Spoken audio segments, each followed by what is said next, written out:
Hello guys, তোমরা কেমন আছো? মাত্র দুটো উপকরণ দিয়ে এতগুলো প্যানকেক বানিয়েছি। আর 3-4টে উপকরণ লেগেছে। আর প্যানকেক বানাতে মাত্র 3-4 মিনিট সময় লেগেছে। খেতে খুবই মজা ছিল। ভিতরটা সফট ছিল খুবই। আজকে আজকে ভিডিও বেশি কথা না বলে শুরু করা যাক রেসিপিটা। তোমাদের একটা ম্যাজিক দেখাবো। এই যে ম্যাজিক ডিম ম্যাজিকের সাহায্যে আমি ডিম বাতিতে রেখেছি, এরপর ম্যাজিকের সাহায্যে আবার ডিম ফাটিয়ে নিয়েছি। আর আমি আর একটা করেছি, ডিমের সাথে কুসুম ভেঙে ফেলেছি। আসলে আমি ডিম ভাঙতে পারি না। এরপর আমি এর মধ্যে চিনি অ্যাড করেছি, তোমাদের স্বাদ মতো তোমরা চিনি অ্যাড করতে পারো। এরপর আমি কাঁটা চামচের সাথে গুটাগুটি করে নেব। তোমরা চ তোমার গুটাগুটি করে নেবা।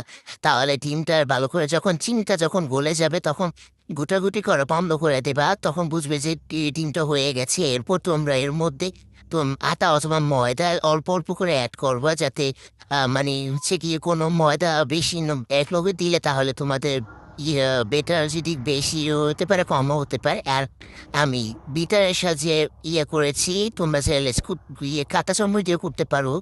আমার হাত ব্যথা করছে এই জন্য। আর আমি এখানে অল্প অল্প করে আটা অ্যাড করছি, আর অল্প অল্প করে আমি মিক্স করছি, যাতে মানে হচ্ছে কি যে বেশিও হতে পারে, কমও হতে পারে। আমি পরিমাণ আসলে জানি না এই জন্য।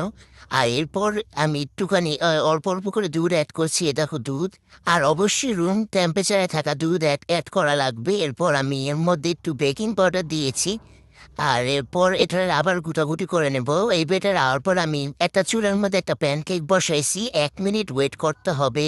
এই প্যানকেকটা 1 মিনিট পর দেখবি একটু একটু ফুটা ফুটা আসবে। যখন দেখবি যে ফুটা আসবে তখন বুঝবে যে তোমার আমাদের প্যানকেক রেডি।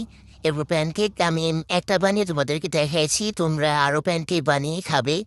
আর এই যে আমাদের প্যানকেকের ফাইনাল লুক, খেতে খুবই মজা ছিল। কি মজা! খেতে এত মজা কেন? অনেক মজা ছিল খেতে। আজকে ভিডিওটা এই পর্যন্তই। আল্লাহ হাফেজ। টাটা।